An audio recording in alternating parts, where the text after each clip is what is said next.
First up, cinnamon. It's everywhere. It's everywhere, absolutely. You walk into a shop and you get blasted with the smell of cinnamon.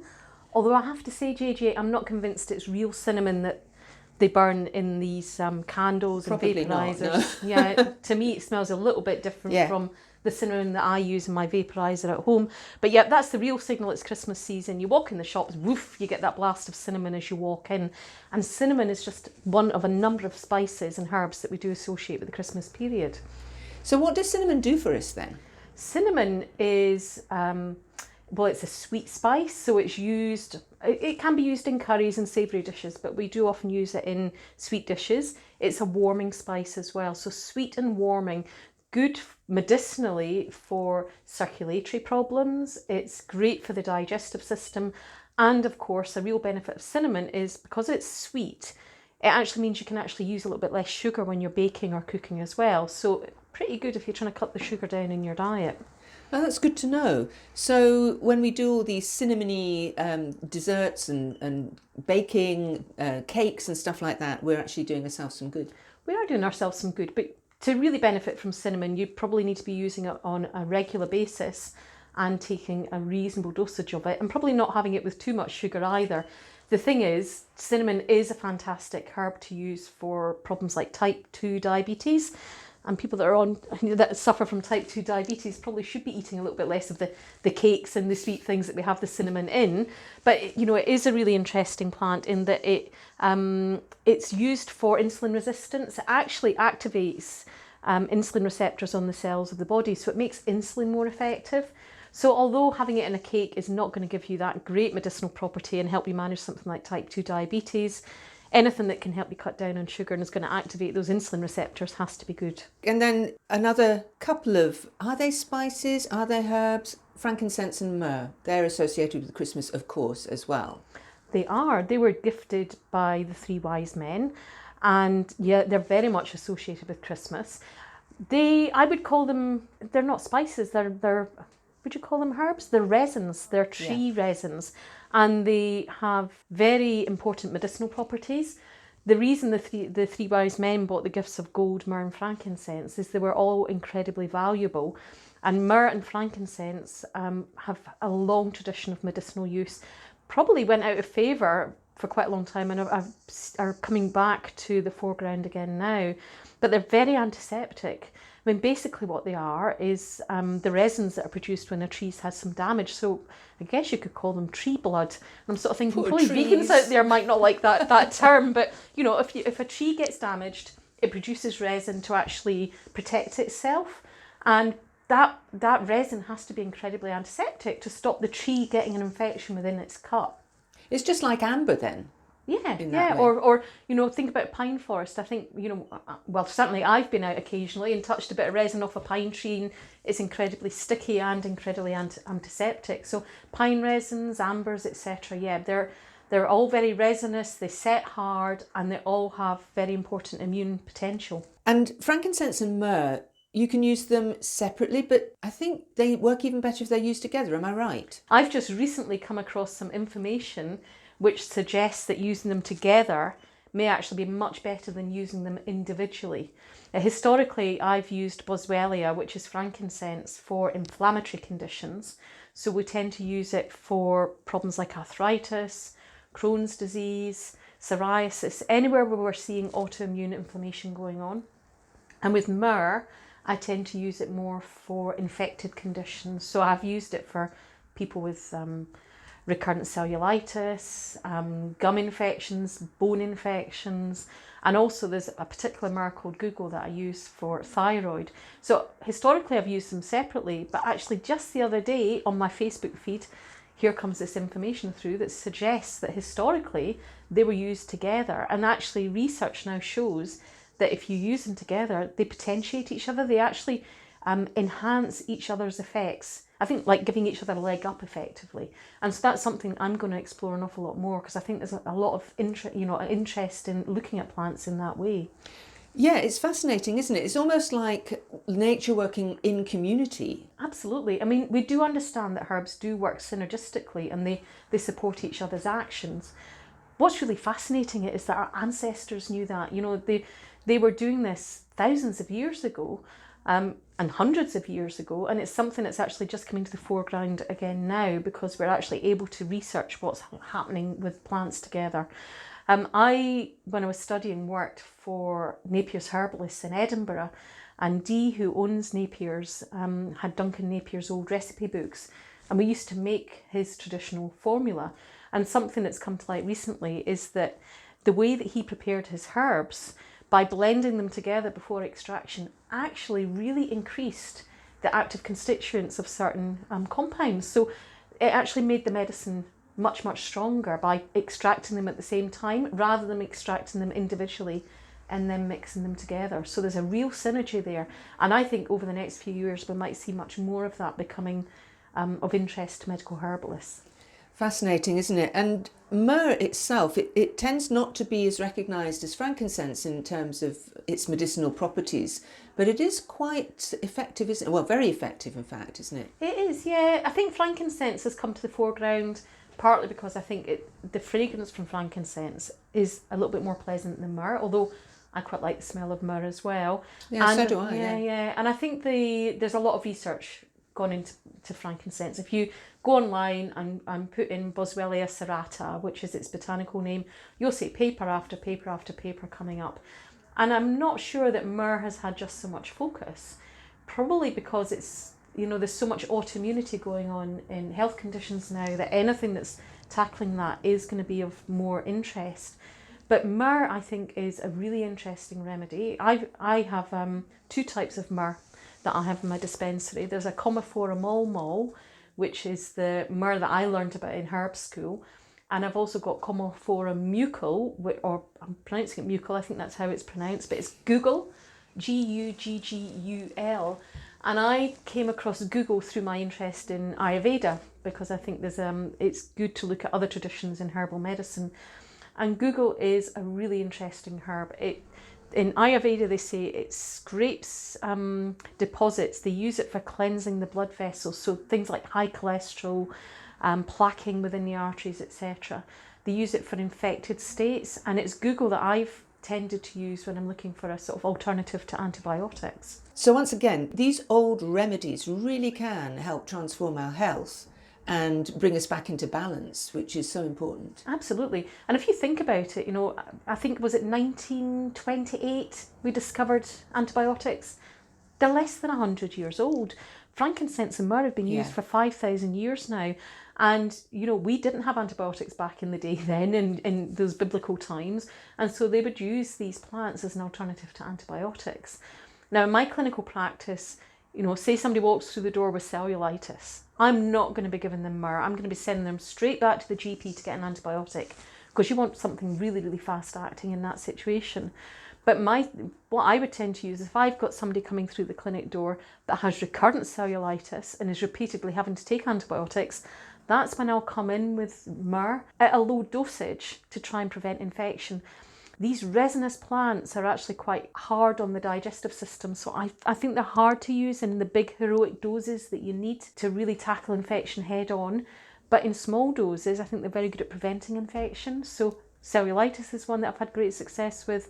And another one is recurrent urine infections. When it's really entrenched, when it's really in that sort of basement layer in the bladder, then I think low doses of Google or myrrh can work really well at stopping that infection coming to the foreground. Yeah, it's interesting as well. Myrrh was used a lot in embalming, wasn't it? Yeah. Because of that antibacterial property. Yeah, they used to use it in embalming. They would use myrrh on the bandages that they wrap mummies in to preserve them. So really, really antiseptic. The other thing that's interesting about myrrh, as well as it being antiseptic, is also its effect on the thyroid gland. The number of people that come into my consulting room that are hypothyroid, on thyroxine and still feeling under par, or are demonstrating all the symptoms of hypothyroidism, but their blood tests are coming back suggesting they're normal or borderline. They're the sort of clients that I might use Google with, because it's really beneficial to the thyroid gland. It helps to activate and convert T4, which is the inactive form of thyroxine, into T3, which is the active form, which means that the cells of the body can take it up and actually utilise it.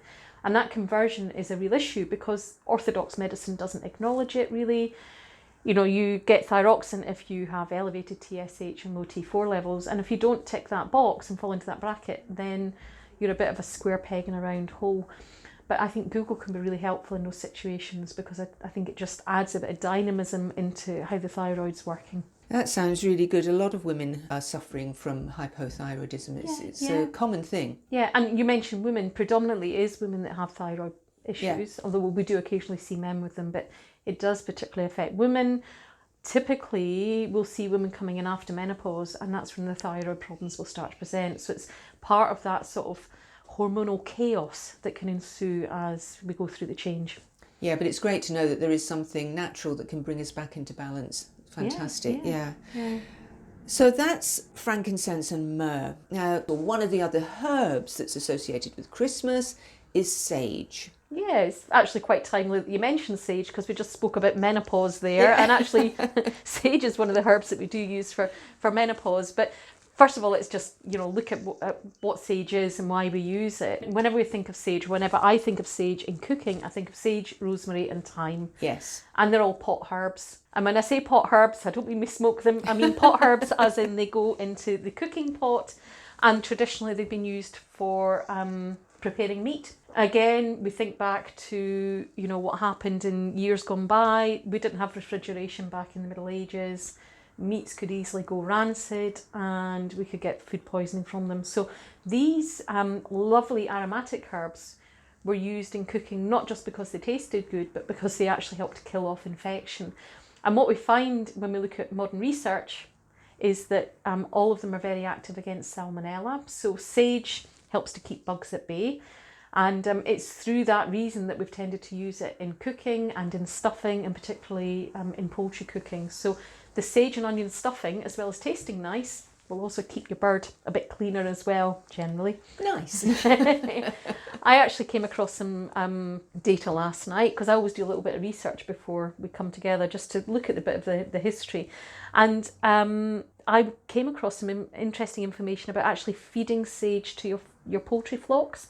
And they think that actually using sage in the diet of poultry can actually help to prevent salmonella getting into the birds in the first place, which I thought was quite interesting. So, animals should be eating plants and, having a natural diet, not just living off corn and pellets. So I think if you allow animals to have access to plants, they can probably keep themselves quite well. Absolutely. I think that a lot of farming methods have removed the animals from their natural way of living, haven't they? Absolutely. And there is lots of rewilding projects out there that are allowing animals to literally run free on the farm, and it's incredible what's happening. There's biodiversity coming back, we're seeing more species coming in, healthier animals, etc. So I think that has to be the way forward if we are going to continue to farm animals in the UK or wherever in the world. We've got to move away from all this intensity of farming. But bringing it back to sage again, we're talking about the antiseptic effects of it, and I said at the very beginning about the hormonal effects of it. It's interesting because it not only prevents problems like salmonella, or can be used to treat salmonella, it's also used as a general immune tonic. It's diaphoretic, and what a diaphoretic herb does is it actually induces a therapeutic sweat. We've got COVID all over the news at the moment, and what are the symptoms of COVID? Fever's one of them. Now, fever is actually the body's attempt at fighting out infection. You raise the body temperature up, you get a sweat going. That helps your body actually get rid of toxins from having a bacteria or a viral load. So sage, if you drink it hot, is a diaphoretic and makes you sweat. But actually the opposite is true. And if you make a sage tea and allow it to go cold, it's actually quite cooling, and it actually blocks sweat mechanisms as well. Wow. So for women going through the menopause, a cold sage tea is a really effective way of calming down night sweats. And actually for breastfeeding women, when they've come to the end of breastfeeding, if they use sage tea, it will actually help to dry up breast milk as well. So it really helps at the end of breastfeeding. So a really interesting herb that it has that effect on the hormonal system, although it doesn't actually contain any hormones itself. I wonder how that works then. I think it must work on the hypothalamus. The hypothalamus is, it's our thermostat centre in our brain, and by affecting the hypothalamus, it can influence fever and body temperature and regulate things through there.